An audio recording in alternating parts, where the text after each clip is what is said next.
Look around you. The world is changing faster than the human mind was designed to process.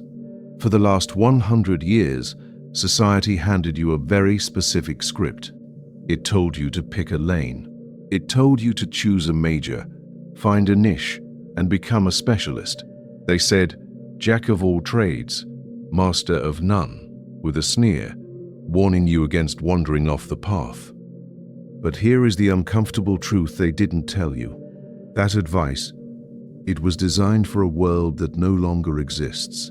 In an era where artificial intelligence can replicate specialized knowledge in nanoseconds, being a specialist is no longer a safety net. It is a trap. If you can only do one thing, you are one algorithm update away from obsolescence. The people who will own the future, the ones who will build empires, solve impossible problems, and live lives of radical freedom, are not the ones who dug a hole in one spot. They are the architects, the synthesizers, the ones who looked at the boundaries between art, science, business, and psychology and said, "These walls do not exist." You are not a machine built for a single function. You are a biological miracle designed for adaptation. Today, we are not just talking about learning a new hobby. We are talking about rewriting your operating system to become a cognitive stack, a weapon of mass adaptation. Put your phone away. Close the other tabs. We are about to dismantle the myth of talent and hand you the blueprints to a mind that has no limits.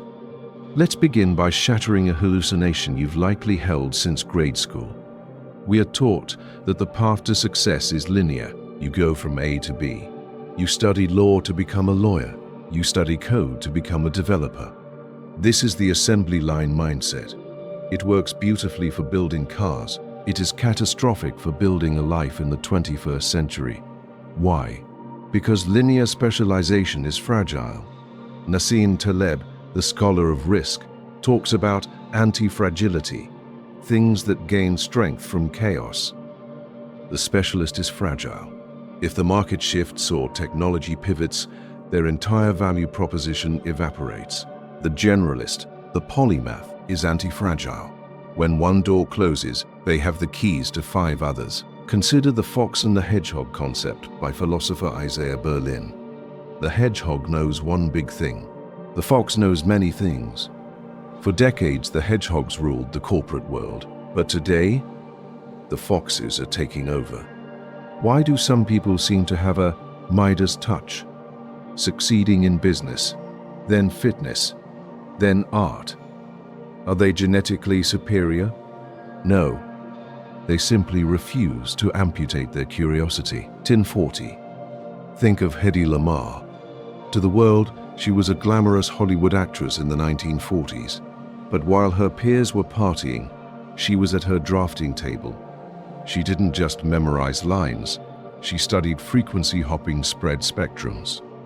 She combined the world of art with the world of radio engineering. The result? The technology that became the foundation for Wi-Fi and Bluetooth.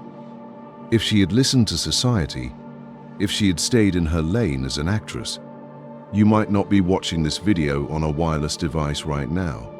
This is the power of combinatorial creativity. It is not about being the top 1% in the world at one thing. It is about being in the top 25% of 2 or 3 things and combining them. If you are just a good writer, you are a commodity.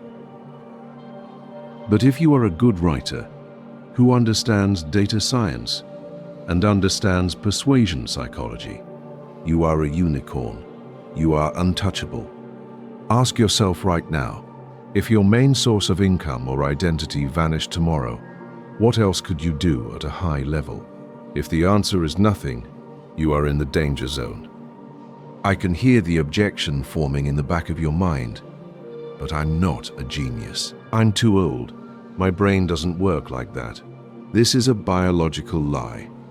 For years, neuroscience peddled the myth that the adult brain is fixed, that by age 25 your neural cement has dried. We now know, thanks to the science of neuroplasticity, that this is nonsense. Your brain is not concrete. It is clay. Every time you engage in deliberate practice, the act of pushing your skills to the edge of failure, your brain releases a cocktail of neurochemicals. Myelin, a fatty white substance, wraps around your nerve fibers. Think of myelin as insulation on a copper wire. The more you practice, the thicker the myelin, and the faster the signal travels. When you refuse to learn new things, your myelin decays, you literally become slower. But when you step into the discomfort of a new skill, whether it's learning Mandarin, coding in Python, or ballroom dancing, you are bathing your brain in BDNF, brain-derived neurotrophic factor. This is essentially fertilizer for your neurons. The polymath isn't born with a better brain. They built a better brain by refusing to specialize. Let's look at the beginner's mind, or Shoshin in Zen Buddhism. The expert's mind is full. There is no room for new data. The beginner's mind is empty. It is ready to receive. The modern genius cultivates a perpetual state of being a novice. They are addicted to the steep part of the learning curve. You need to stop viewing not knowing as a weakness. Confusion is not a sign of stupidity. Confusion is the physical sensation of your brain constructing a new mental model. If you aren't confused at least once a day, you aren't growing. You're just reciting. The moment you feel stupid while learning something new, reframe it immediately. Say to yourself, "This friction is my brain restructuring itself." Lean into the burn. So, how do we do it?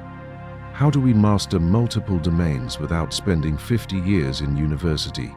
We need to talk about the Pareto principle of learning.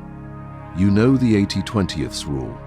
80% of results come from 20% of the effort. This applies ruthlessly to skill acquisition. To be functionally dangerous in a new field, you do not need to learn 100% of the curriculum. You need to identify the critical 20%. Josh Kaufman, author of The First 20 Hours, proved that the 10,000-hour rule, popularized by Malcolm Gladwell, is often misunderstood. 10,000 hours is for world-class mastery, to be the #1 golfer on earth. But to go from knowing nothing to competent enough to use it, it takes roughly 20 hours of focused, deliberate practice. Just 20 hours. That is 45 minutes a day for a month. Imagine you want to learn a new language. The specialist approach is to memorize all 200,000 words in the dictionary. The stacker approach is to realize that in almost every language, the top 1,000 words account for 85% of daily conversation. Learn those 1,000 words, master the basic present/past/future tense, and you are functionally fluent in a month. Here is the competence stacking protocol. Deconstruct. Break the skill down into its smallest Lego blocks. Select. Identify which blocks give you 80% of the utility. Ignore the rest. Sequence. Learn them in a logical order. Don't learn advanced jazz chords before you can strum a G major. Stakes. Create a consequence for quitting. Let's look at a modern example. James Dyson. He wasn't just an engineer. He studied design. He studied fluid dynamics. He understood marketing. When he tried to invent a new vacuum, he didn't fail once. He failed 5,126 times. But because he had stacked the resilience of an athlete with the logic of an engineer and the eye of an artist, he persisted. He wasn't a master of one thing. He was a master of the intersection. Imagine two graphic designers.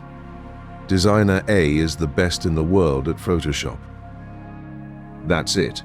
Designer B is good enough at Photoshop, but also understands copywriting and basic sales funnels.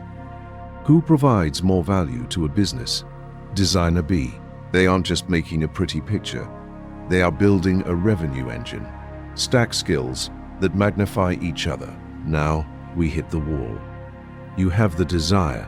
You understand the math. But you live in an economy designed to shatter your attention span. You cannot become a polymath with the attention span of a goldfish. The currency of the future is not Bitcoin. It is deep work. Cal Newport defines deep work as the ability to focus without distraction on a cognitively demanding task. It is a superpower because it is becoming increasingly rare.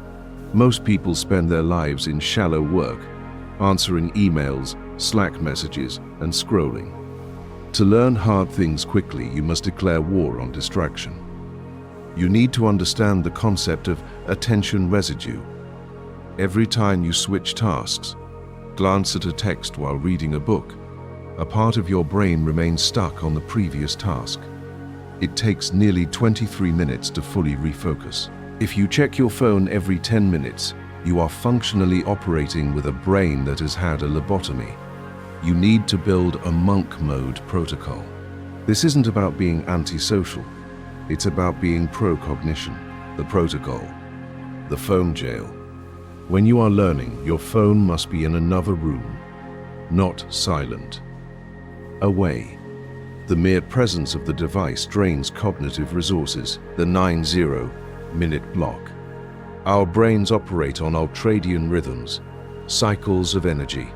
We can sustain high focus for about 90 minutes before we crash. Work intensely for 90, rest completely for 20%. Active recovery. When you rest, do not look at a screen. Walk, stare at a wall. Let the default mode network of your brain process what you just learned. Time is finite. Attention is the filter. If your filter is clogged with TikToks and news headlines, nothing valuable can get through. Most people fail to learn new skills because they rely on motivation. Motivation is a feeling. Feelings are weather. They change. Discipline is a system. Systems are geology. They are solid. James Clear, the author of Atomic Habits, argues that you do not rise to the level of your goals, you fall to the level of your systems. If your goal is, I want to learn German, you will fail. If your system is, I do flashcards for 15 minutes while I drink my morning coffee, you will succeed. But we need to go deeper than habits. We need to talk about identity-based learning. Don't say, I'm trying to learn to code. Say, I am a developer. Don't say, I want to get in shape. Say, I am an athlete. An athlete doesn't miss training because they don't feel like it. They train because that is who they are. The 2-minute rule is your weapon against procrastination. The hardest part of any workout is putting on your shoes. The hardest part of writing is opening the laptop.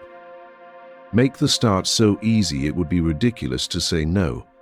Tell yourself, I will study this complex topic for just 2 minutes. Once you start, Newton's first law takes over. An object in motion tends to stay in motion.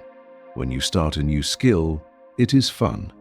This is the uninformed optimism phase. Then, you realize how hard it is. You hit the valley of despair. This is where 99% of people quit. The polymath expects the valley. They pack a tent. They know that the only way out is through. They don't rely on excitement. They rely on the schedule. Let's throw out the way you studied in school. Rereading your notes, highlighting text, scientifically useless. It creates the illusion of competence. You recognize the text, so you think you know it. You don't. To build a mind that retains terabytes of data, you need active recall and spaced repetition. Imagine your brain as a forest. Walking a path once leaves a faint trail. It disappears in days. Walking it repeatedly, with space in between, turns the trail into a highway. Using software like Anki, a flashcard app, utilizes algorithms to show you information right before you are about to forget it. This struggle to retrieve the memory is what locks it in. But here is a counterintuitive secret: interleaving. Block practice is doing one thing repeatedly. APA, B, B, B, B, B, C, C, C, C. Interleaving is mixing them up. ABC, BCA, CA, AB. Musicians who practice scales in random orders learn faster than those who grind one scale for an hour. Why? Because the brain has to constantly reload the motor program. It is harder. It feels frustrating. But the retention is 300% higher. And finally, the ultimate test, the Feynman technique. Richard Feynman, the Nobel Prize-winning physicist, believed that jargon is a mask for ignorance. Pick a concept you think you know. Try to explain it to an empty chair as if you were talking to a 12-year-old. Where do you stumble? Where do you use big words to cover up gaps? That gap is exactly what you need to study next. If you can't explain it simply, you don't understand it. You just memorized it. We have the mindset. We have the focus. We have the learning techniques. Now we unlock the true magic. Associative thinking. In 15th century Florence, the Medici family brought together sculptors, scientists, poets, architects, and financiers. They put them in the same room. The result? The Renaissance. The explosion of human potential. You must create a Medici effect inside your own head. Most people keep their knowledge in silos. This is what I know about cooking. This is what I know about chemistry. The master breaks the silos. They realize that cooking is chemistry. They realize that the structure of a symphony is the same as the structure of a novel. This is called analogical thinking. Johannes Gutenberg invented the printing press not by looking at books, but by looking at a wine press. He took a solution from agriculture and applied it to information. Steve Jobs took the calligraphy he learned in a drop-in class and applied it to computer interfaces. Take two random objects or concepts, a bicycle and a bank. How are they alike? Maybe both require momentum to stay stable. Both have chains of command. Force your brain to find the link. This exercise, done daily, turns you into an idea machine. When you consume content, don't just consume. Synthesize. Use a Zettelkasten or commonplace book. This is a system of taking notes not by topic, but by connection. Don't file an idea under biology. File it under systems that self-repair, linking it to software engineering and psychology. We cannot ignore the elephant in the room. Artificial intelligence. There is a fear that AI makes learning obsolete. Why learn to write if ChatGPT can do it? Why learn to paint if Midjourney can do it? AI does not replace the polymath. It supercharges them. Think of AI as your exocortex. It is an external hard drive for your creativity. The amateur asks AI to do the work for them. Write me a script. The master uses AI to spar. Here is my argument. Find the logical fallacies. Here is my code. Optimize it for latency. Explain this concept to me using an analogy from 19th century warfare. You can now have a debate with Socrates, a coding session with Wozniak, and a design review with Bauhaus architects, all within the same hour. Use these tools to accelerate the grunt work of learning so you can focus on the high-level synthesis. Do not outsource your thinking. Outsource the retrieval. Outsource the formatting. But keep the synthesis in your biological hardware. We are standing at a fork in the road of human history. The path of the specialist is narrowing. It is crowded, competitive, and increasingly automated. The path of the polymath, the path of the synaptic architect, is wide open. It is not an easy path. It requires you to be humble enough to suck at new things. It requires you to be disciplined enough to work when no one is watching. It requires you to be brave enough to connect ideas that everyone else thinks are separate. But the reward is a life of infinite texture. You stop being a cog in a machine and start being the designer of the machine. You gain the ability to walk into any room, in any industry, and add value. You become immune to boredom. You become immune to obsolescence. The world doesn't need more people who can only do what they are told. The world is desperate for people who can think across borders. You have the hardware. You have the neuroplasticity. And now, you have the operating system. The only variable left is your choice. Will you stay in your lane? Or will you build a new highway? The Renaissance is not over. It is just waiting for you to join it. Start today, pick the first brick, and begin building.